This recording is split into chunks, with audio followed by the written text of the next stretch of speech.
Oi pessoal, tudo bem? Professor James Carvalho com você mais uma vez. E hoje nossa aula será sobre a Idade Moderna. Senhores, oficialmente a Idade Moderna, dentro da chamada história tradicional, é o período que vai de 1453, com a queda da cidade de Constantinopla, até 1789, com a Revolução Francesa. Então nós tentaremos falar hoje de mais ou menos 300 anos de história. E a nossa aula hoje começa no século XV. Século esse que ele é o século do que eu considero uma das maiores aventuras do homem na Terra, que foram as grandes navegações. Você há de se lembrar que os países que foram pioneiros, os que foram expoentes nas grandes navegações, são esses dois aqui, ó, ambos da Península Ibérica. Quem são esses caras? Esse aqui é Portugal, ó, no extremo da Península Ibérica.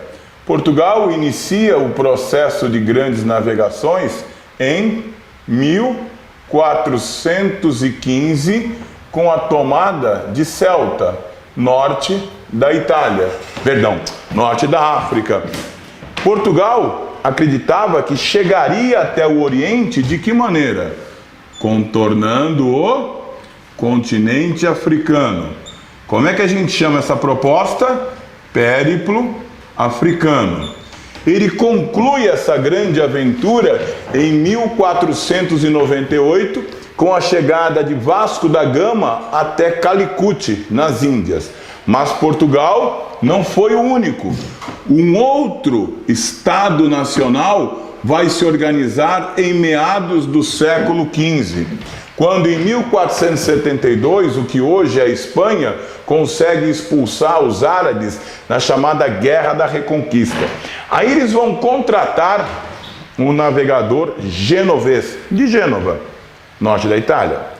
E esse cara acreditava o seguinte, que ele iria chegar até o Oriente navegando em direção ao Ocidente. Portanto, o Oriente pelo Ocidente. E lá foi ele. Ele sai da Espanha em direção ao Ocidente para chegar ao Oriente. Que navegador é esse, senhores? Cristóvão Colombo. Cristóvão Colombo, então, sairá da Espanha para chegar às Índias, navegando em direção ao Ocidente. Ele acreditava que a Terra era redonda. Só que ele não sabia da existência de um pequeno detalhe que separa o Oriente da Europa via Ocidente.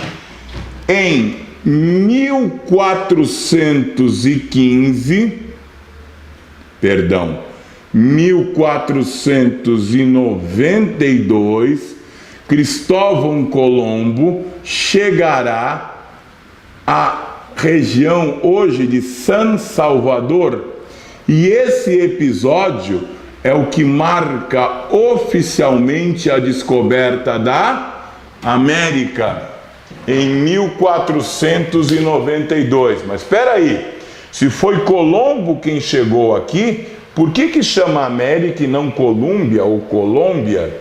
Simples. Porque Cristóvão Colombo fez 4 vezes essa viagem. 4 vezes. E ele morreu acreditando que havia chegado às Índias. Tanto é que ele chamou os moradores aqui, não é, de índios. Então, o Colombo acreditou que havia chegado às Índias. Quem mostrou que isso aqui não eram as Índias foi um outro navegador italiano, Américo Vespúcio. Américo Vespúcio, no início do século XVI, 1503, 1504, ele fez uma viagem de circunnavegação. Ele navegou aqui, ó, por todo o continente aqui. E ele falou, olha, lá não é as Índias não, lá é o Novo Mundo, não é as Índias. Aí começaram a dizer o seguinte à época, o Novo Mundo que Américo fala O novo mundo de Américo, o novo mundo que Américo, o Américo, a América. América em função do que então? De Américo Vespúcio, que disse que aqui é um novo mundo e que não é as Índias. Porém, agora nós temos um problema. Qual é o problema? Portugal e Espanha estão descobrindo terras. Portugal e Espanha estão disputando terras. E os dois países estão próximos a chegar a uma guerra. A Igreja Católica vai tentar resolver isso. De que maneira? Aqui, ó, no litoral africano, fica um arquipélago. Nome desse arquipélago? Cabo Verde. E aí? A Igreja diz o seguinte: por que a gente não passa uma linha imaginária aqui, ó, a aproximadamente 100 léguas do arquipélago de Cabo Verde? E aí? As terras que ficarem a oeste pertencerão à Espanha. As terras que ficarem a leste pertencerão a Portugal. O nome dessa proposta é uma bula intercoétera. Chama-se bula intercoétera. Portugal não aceita. Em 1492, mesmo ano que foi descoberta a América, Portugal não aceita essa divisão. 2 anos depois, 1494, uma nova proposta da Igreja. Qual que é? Que a linha imaginária não passaria a 100, mas a 370 léguas do arquipélago de Cabo Verde. E aí? E aí que essa linha, olha o que ia acontecer, ó.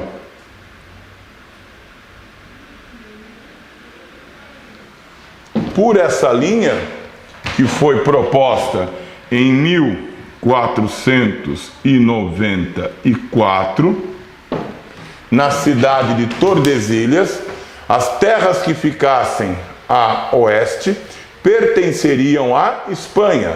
As terras que ficassem a leste pertenceriam a Portugal. Esse tratado foi aceito. Nome desse tratado? Tratado de Tordesilhas. Portanto, em 1494, Portugal já assegura essa parte aqui, ó, do continente americano. Essa parte aqui, os portugueses vão tomar posse oficialmente e descobrir quando? Em 1500, uma esquadra comandada por Pedro Álvares Cabral, no dia 22 de abril, chega onde hoje é o município de Cabralha, na Bahia. E aí você tem oficialmente a descoberta do Brasil. Aqui é o que a gente chama de América Portuguesa. América Portuguesa é o Brasil.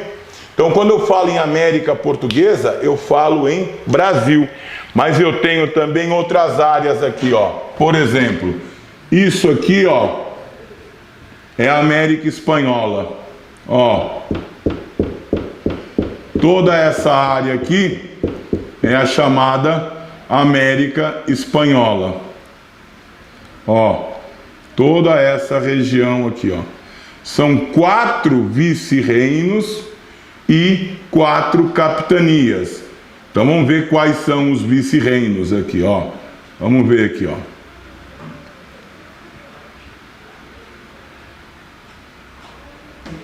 Tá aqui. Na América Espanhola eu tenho aqui, ó, por exemplo, ó, tudo é vice-reino, tá? Então eu tenho aqui, ó, o vice-reino de Nova Espanha, onde hoje é o México, essencialmente, e boa parte da América Central. Aí eu tenho um outro vice-reino aqui, ó, que é o vice-reino de Nova Granada.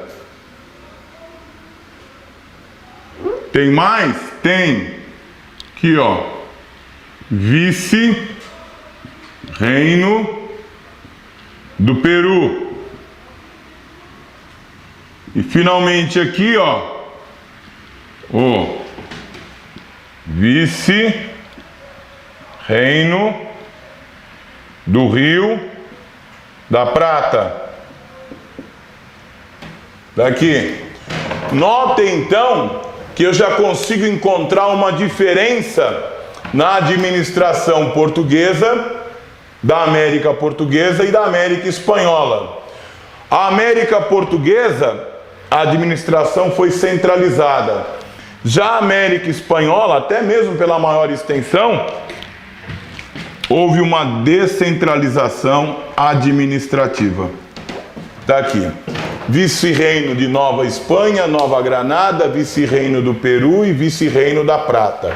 Havia também a capitania do Chile,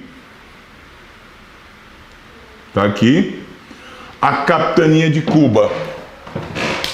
Então, Portugal centralizou sua administração, centralizou a América Portuguesa, a administração da América Portuguesa, que é o Brasil. Já a Espanha descentralizou, mas não foram só portugueses e espanhóis que chegaram à América. Não, não. Os reis da Inglaterra e de França, eles ironizavam o Tratado de Tordesilhas dizendo o seguinte: me mostre aí no Testamento de Adão onde Deus dividiu o mundo entre portugueses e espanhóis. E aí os nossos amigos britânicos e franceses, britânicos e franceses irão chegar também à América. Britânicos e franceses. Os britânicos chegarão aqui, nessa região aqui. Esta é a América inglesa. Foi muito. Peraí, deixa eu arrumar aqui. Essa daqui, é a América inglesa. Essa parte aqui eram as chamadas 13 colônias britânicas da América. Os franceses conquistaram essa parte aqui da América. Que parte é essa? É a região que foi chamada de Quebec, onde hoje é o Canadá. Então, dê uma olhada como é que ficou o continente americano. Nós passaremos a viver agora um novo fenômeno.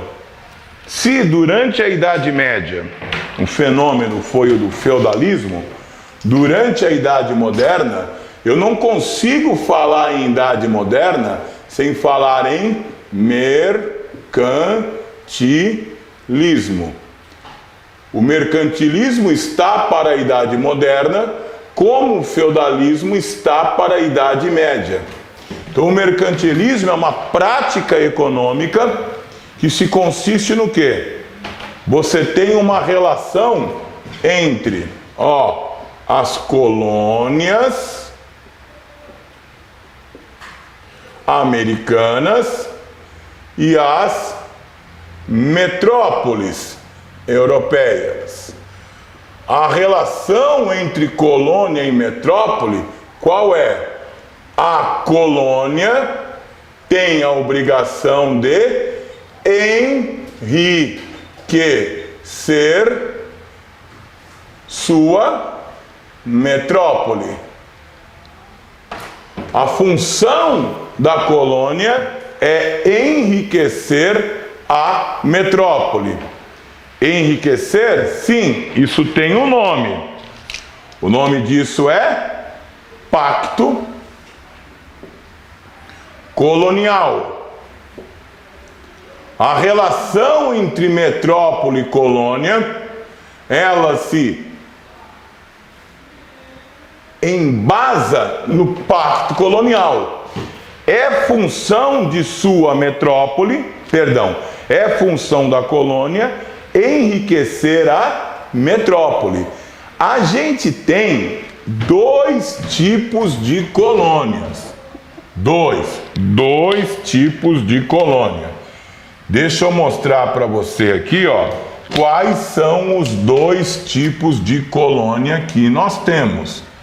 Nós temos um grupo de colônias chamada colônia de povoamento. Como o próprio nome diz, são colônias em que os europeus vinham para a América para povoar, viver definitivamente. Eles vinham fugindo de perseguições políticas, econômicas e principalmente religiosas. Aí eu vou ter que discutir com você daqui a pouco esse fenômeno aqui, ó. O fenômeno da reforma protestante da Igreja Católica. Mas isso mais para frente. Então os caras vinham para as colônias de povoamento fugindo de perseguições. As colônias de povoamento eram as colônias, não é? Ó, hoje a gente chama isso de América Anglo-Saxônica. América Anglo-Saxônica. São as colônias de povoamento. Mas havia um outro grupo de colônias que a gente vai chamar de colônia de exploração.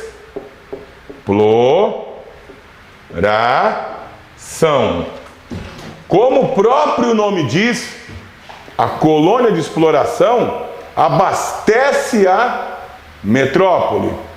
A colônia de exploração, tudo que tem na colônia vai para a metrópole. As colônias de exploração é toda a região que a gente chama hoje de América Latina. América Latina. Tanto a parte espanhola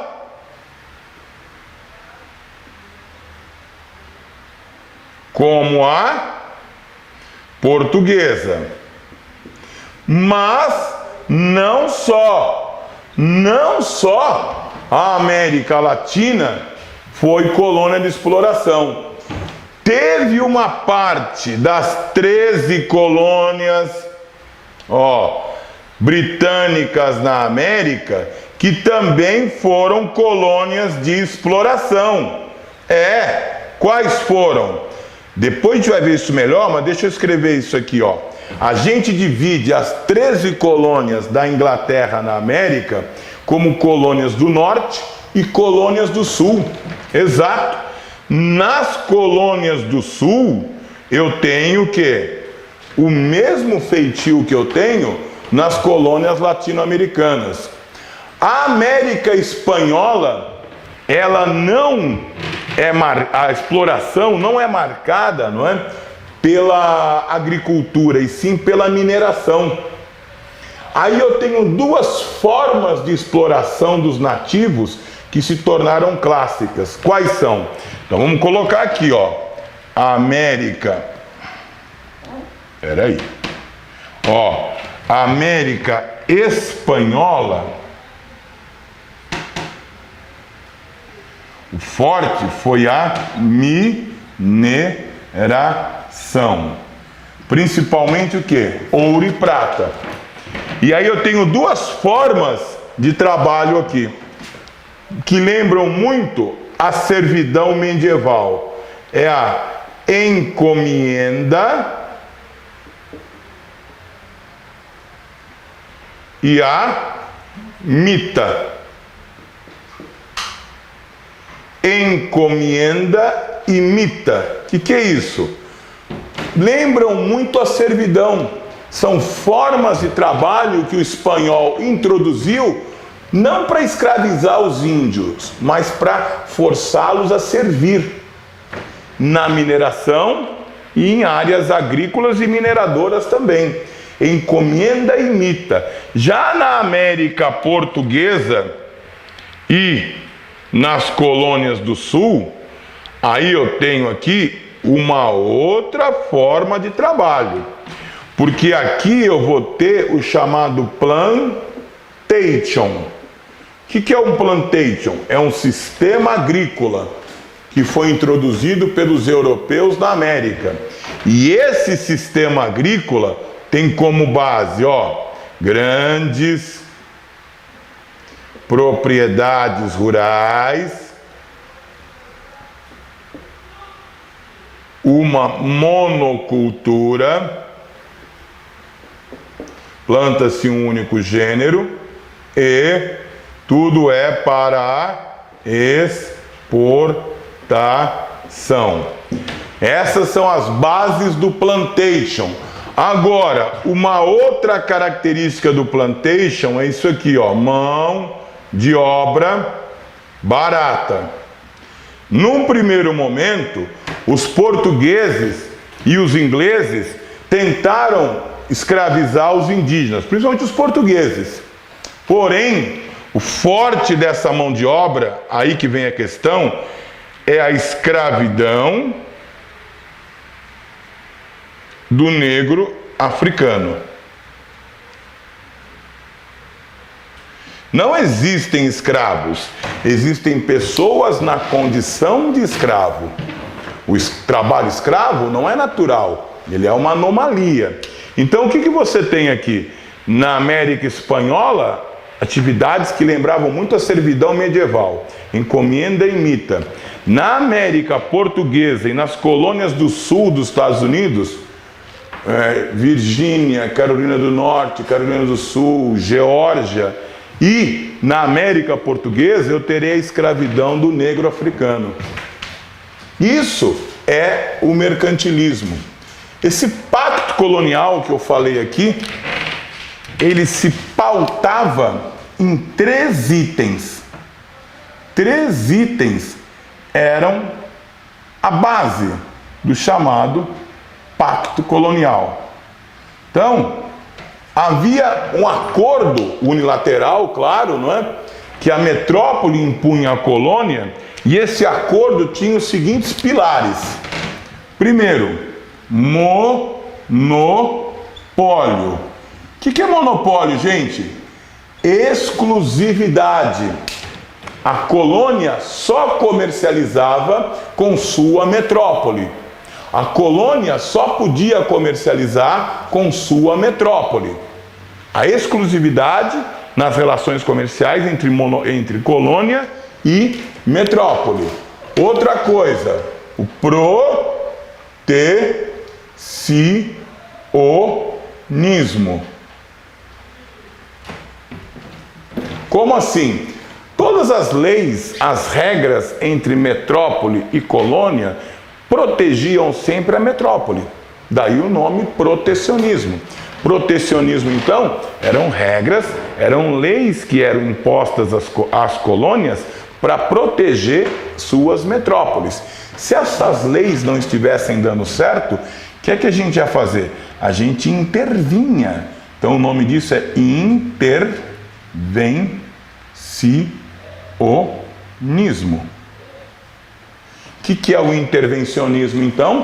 Quando uma prática, uma lei, uma regra não está funcionando para atender os interesses da metrópole, a gente intervém e muda essa lei. Tudo era para enriquecer a metrópole. Aí vem uma dúvida, não é? Quando eu falo em enriquecer, a palavra que vem à nossa cabeça é riqueza, certo? Aí eu pergunto a você, o que era ser rico na época do mercantilismo? Bom, senhores, se eu perguntar isso hoje a você, você vai dizer de forma simplória, ser rico é ter dinheiro. Talvez hoje esse seja um sinônimo de riqueza, mas não era a época. Na época havia 2 conceitos básicos de riqueza. Primeiro deles, está aqui, ó, o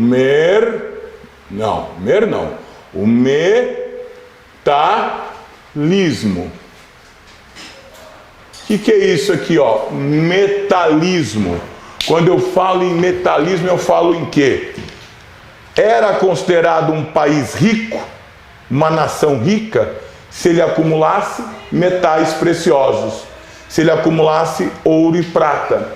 Então o metalismo vem de metal. Metalismo o que é? o acúmulo de metais preciosos é sinônimo de riqueza. Quem acreditava nisso? Portugal e Espanha. Portugal e Espanha acreditavam que uma nação seria rica e poderosa se ela tivesse uma grande quantidade de ouro, diamantes e prata. Mas havia uma outra concepção de riqueza. Qual que é? Essa daqui, ó. A da balança comercial favorável. Balança comercial favorável. Quem acreditava nisso, acreditava no quê? Que o ideal para uma nação ser rica não era acumular metais preciosos, não era acumular ouro, diamantes e prata. O que ela tinha que ter? Ela tinha que exportar o máximo e importar o mínimo. Esse era o conceito da balança comercial favorável. Exportar o máximo e importar o mínimo. Quem acreditava nisso? Os ingleses. Mas espera aí, se eu não importo, se eu não compro, como é que eu faço para ter bens? Essa é a chave. Eu produzo. Então, quem é favorável ao princípio da balança comercial favorável, sem pleonasmo, sem redundância, é favorável o quê? A produzir e não a comprar. A transformar a matéria-prima em bens e não a importar bens. A Inglaterra acreditava nisso. Isso é uma chave para eu falar a respeito de um movimento que vai revolucionar não só a Inglaterra, mas o mundo, que é a Revolução Industrial. A Inglaterra acreditava nisso. Acreditava que uma nação seria rica, poderosa, se ela conseguisse o quê? Exportar o máximo e importar o mínimo. Senhores, nós vamos fazer uma pausa para eu continuar essa aula, porque eu vou ter que apagar essa lousa para tentar falar da reforma protestante, da contra-reforma, do iluminismo e da independência dos Estados Unidos. Dá um tempinho, eu já volto. Nós vamos dar continuidade à aula que nós falávamos aqui de Idade Moderna. Eu vou falar, tem um historiador que eu gosto muito chamado Erich Hobsbawm. Em uma das suas obras, A Era das Revoluções, ele diz que um dos principais momentos, não é, do século XVIII é isso que está aqui, ó, a independência dos Estados Unidos da América. Mas a gente vai tentar falar da independência, claro que de forma sucinta, não é? Da seguinte maneira. Ó, eu fiz um esboço ali dos Estados Unidos hoje. Ficou faltando? Sim, ficou faltando o quê? Esse estado aqui, que é o maior estado norte-americano em área, foi comprado junto à Rússia na segunda metade do século XIX. Quem que é esse estado aqui? É o Alasca. E ficou faltando também esse outro estado aqui, que é um arquipélago lá no meio do Oceano Pacífico, é o Havaí. Alasca, Havaí e as terras contínuas dos Estados Unidos, as 48 unidades federativas. Porém, os Estados Unidos não era isso tudo. Não. Os Estados Unidos, no início da colonização, era isso aqui, ó, as 13 colônias da Inglaterra na América. E são essas 13 colônias que eu vou tentar te mostrar agora. Dá uma olhada. As 13 colônias da Inglaterra na América, eu consigo dividi-las ou subdividi-las da seguinte maneira. Ó, essa chave que eu estou fazendo aqui é um grupo de colônias que a gente vai chamar de colônias do norte. Colônias do norte. Tá? E aí eu tenho um outro grupo de colônias, totalizando as 13, não é? Que eram as chamadas colônias do sul. Então, os Estados Unidos, durante o processo colonial, era apenas isso aqui, ó, as chamadas colônias do norte e as chamadas colônias do sul, totalizando 13. Você quer ver quais eram?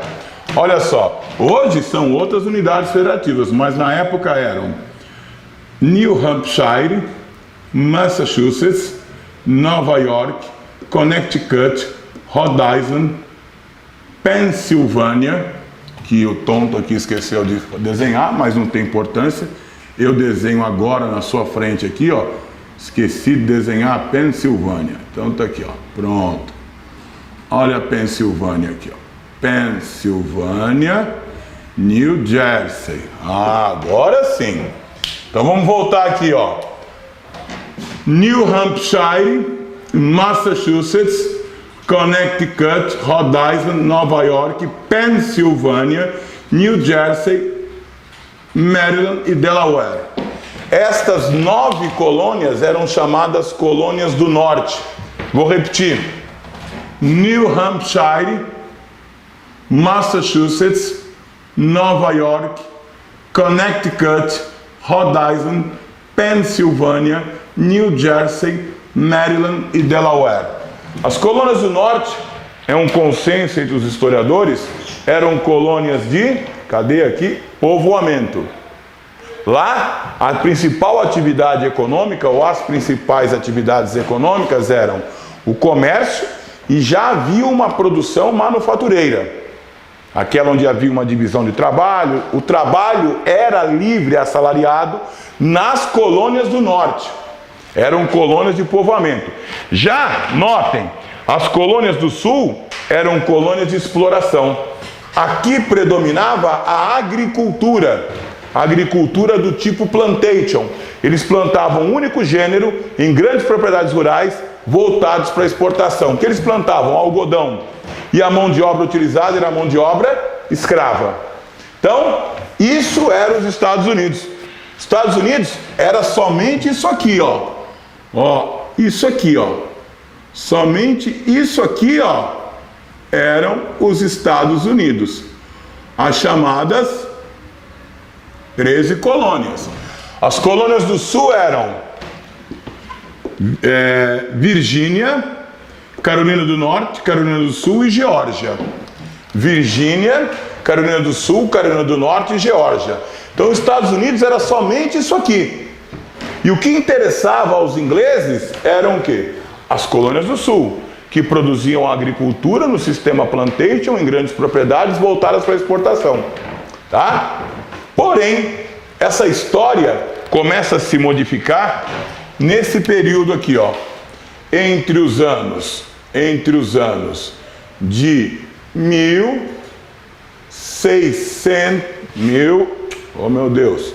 756 até 1763. O que vai ocorrer aqui? Vai ocorrer uma guerra. Qual o nome da guerra que ocorre entre 1756 e 1763? É a Guerra dos 7 Anos. Foi uma guerra que envolveu quem? Foi uma guerra entre a França e a Inglaterra. França e Inglaterra disputavam territórios que ficavam ao norte das colônias do norte. Que território que ficava aqui, ó, ao norte das colônias do norte, que foram disputados por ingleses e franceses? Aqui é onde hoje o Canadá, e aqui é a província de Quebec. Portanto, franceses e ingleses disputavam a província de Quebec, que já era colonizada pelos franceses. A vitória desse confronto coube aos ingleses. Os ingleses venceram a França. Mas uma guerra, ainda mais uma guerra longa que durou 7 anos, ela traz o ônus, não é? Ela traz gastos, não é? E os ingleses agora vão tentar recuperar suas perdas econômicas, não é? De que maneira? Explorando suas colônias. Então, os ingleses, ó, após o conflito, eles vão, ó, aumentar o rigor administrativo sobre as 13 colônias. Eles vão criar novos impostos, vão exigir mais dos colonos. Para as colônias do Sul, não mudou muita coisa, porque elas já eram colônias de exploração. Mas as colônias do Norte gozavam de uma certa liberdade, porque elas não interessavam aos ingleses. Então, começa a ocorrer um sentimento de descontentamento no Norte. Aí você tem a criação de uma série de impostos. Impostos são criados pelos ingleses que os colonos terão que arcar. Por exemplo, eles vão criar um tal de Sugar Act. Que é isso? Lei do açúcar. Eles vão criar um tal de Stamp Act. Que é isso? Lei do selo. O Tea Act. Vem comigo, Tea Act. A lei do chá. Uma série de impostos serão criados para aumentar a arrecadação dos ingleses que se envolveram num conflito de 7 anos com os franceses. Haverá descontentamento, sem sombra de dúvida. Só que esse contentamento vai ser punido pelos ingleses. Eles vão criar o que ficou conhecido como leis intoleráveis. Como assim? Se o exército britânico chegar à América, os colonos terão que garantir a manutenção e sustentar o exército britânico enquanto esse estiver aqui. Todas as despesas dos ingleses na colônia deverão ser sustentadas pelos colonos. Haverá proibição de manifestações públicas dos colonos. Haverá uma censura à imprensa que circulava aqui na colônia. Então, está se fechando o cerco contra os colonos. Os ingleses, para se recuperar dessa guerra, eles estão aumentando muito o rigor sobre os colonos. Porém, nós vivíamos no final do século XVIII. E o final do século XVIII é o século do quê? Do Iluminismo. Iluminismo esse que é um movimento filosófico. Movimento esse que surge no final do século XVII e se estende por todo o século XVIII.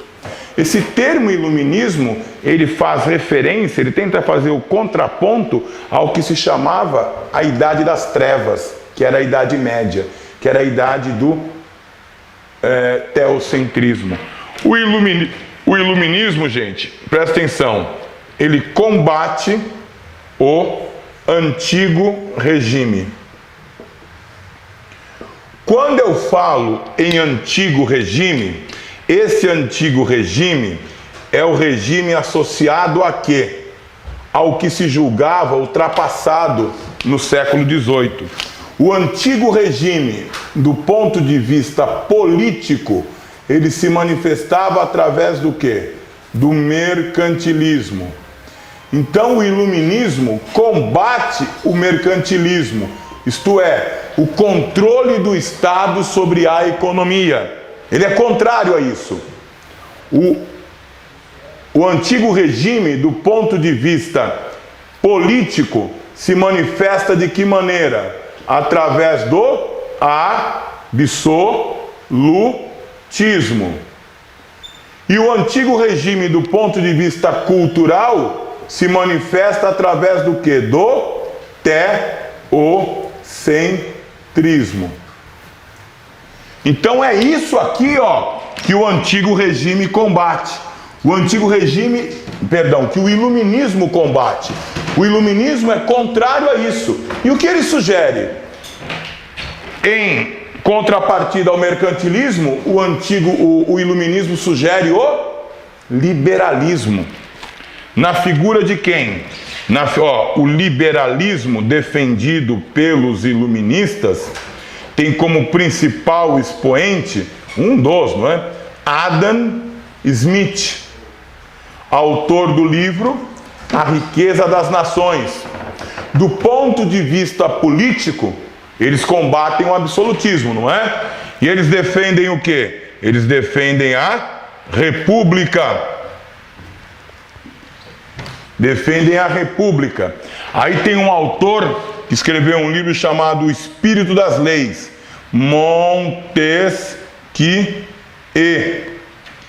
Montesquieu é autor de um compêndio chamado O Espírito das Leis. Nesse livro ele diz que o poder não pode estar concentrado nas mãos de uma única pessoa.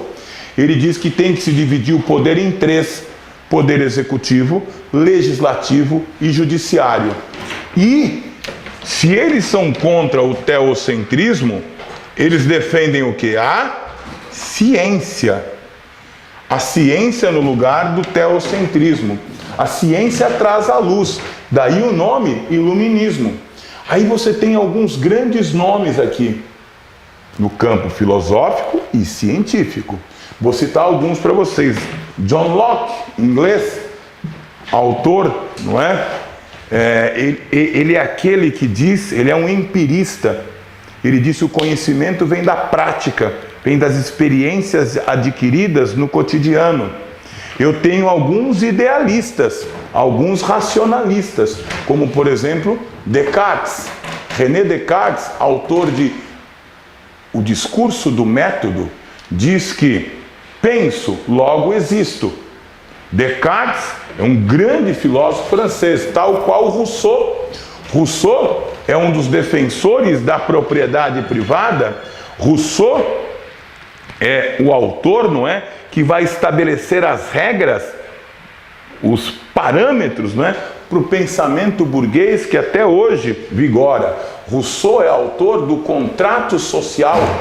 Além de Rousseau, você tem a figura de Diderot, d'Alembert, que vão tentar reunir numa única obra todo o conhecimento científico da época. Então a gente pode colocar aqui, Diderot e d'Alembert. Eles são os enciclopedistas. O que é uma enciclopédia? Uma enciclopédia onde estão reunidos todo o conhecimento científico da época. Além deles, eu tenho um tal de Voltaire, um contrário ao teocentrismo, à Igreja Católica. Então você tem um conjunto de ideias que vai de encontro à prática inglesa nas 13 colônias. Então as 13 colônias agora estão sendo alvo do que há de mais antigo. O absolutismo, o mercantilismo principalmente, o aumento do rigor administrativo para enriquecer a metrópole, o aumento de leis intoleráveis, a falta de respeito, enfim, você tem toda uma condição de debate onde os colonos do norte não estão dispostos a aceitar mais isso. E aí que nos anos de 1774, 1775, ocorrerão dois encontros, duas convenções, onde os colonos falarão no que fazer em relação ao que está acontecendo em relação à sua metrópole. Onde? Aqui, nessa cidade da Filadélfia. Importante cidade da Filadélfia, importante cidade da Pensilvânia, a Filadélfia. O nome é Convenção da Filadélfia. Convenção da Filadélfia. Nessa convenção, no primeiro ano, serão entregues documentos em que os colonos pedem que os ingleses revejam a sua postura em relação ao que está acontecendo. Diminuam a carga tributária deem mais espaço, deem mais possibilidades para os colonos crescerem. A rainha da Inglaterra, o parlamento inglês, repudia de forma vexatória os pedidos dos colonos. E no ano seguinte, 1775, inicia-se um movimento para quê? Para se romper com a metrópole. E o início desse rompimento se dá quando? A data oficial, a declaração de guerra das 13 colônias para com a Inglaterra, qual que é? 4 de julho de 1776. 4 de julho de 1776 é a data do início da guerra entre as 13 colônias e a Inglaterra. Essa guerra oficialmente durou 5 anos, foi até 1781. Os colonos vão vencer, fato conhecido, mas porque receberam auxílio de 2 nações europeias rivais da Inglaterra, a Espanha e principalmente quem? A França. A França e a Espanha auxiliam os colonos no rompimento do pacto colonial. Aqui é um processo. O 4 de julho representa o quê? Um processo, o início do processo. São nomes aqui que você conhece: George Washington, Benjamin Franklin, Thomas Jefferson. São os líderes dos colonos no processo de emancipação, de rompimento das 13 colônias para com sua metrópole, Inglaterra. Então, quando você for falar da independência dos Estados Unidos, você não pode esquecer a Guerra dos 7 Anos e o pensamento iluminista. O aumento do rigor administrativo, essas leis aqui, ó, lei do açúcar, lei do selo, lei do chá, as chamadas leis intoleráveis, foram um motivo para que os colonos, principalmente do norte, iniciassem um processo de rompimento. Processo esse que foi uma guerra que durou 5 anos e contou com auxílios da monarquia espanhola e da monarquia francesa para vencer os ingleses. Os Estados Unidos, então, se tornarão o primeiro país, a primeira colônia a romper com sua metrópole, em 1781. Os ingleses só vão reconhecer a independência das 13 colônias, agora Estados Unidos, em 1783, quando assinam o Tratado de Versalhes, o primeiro Tratado de Versalhes de 1783, reconhecendo a independência dos Estados Unidos. É isso. Voltamos já para discutirmos depois outros assuntos ainda de Idade Moderna.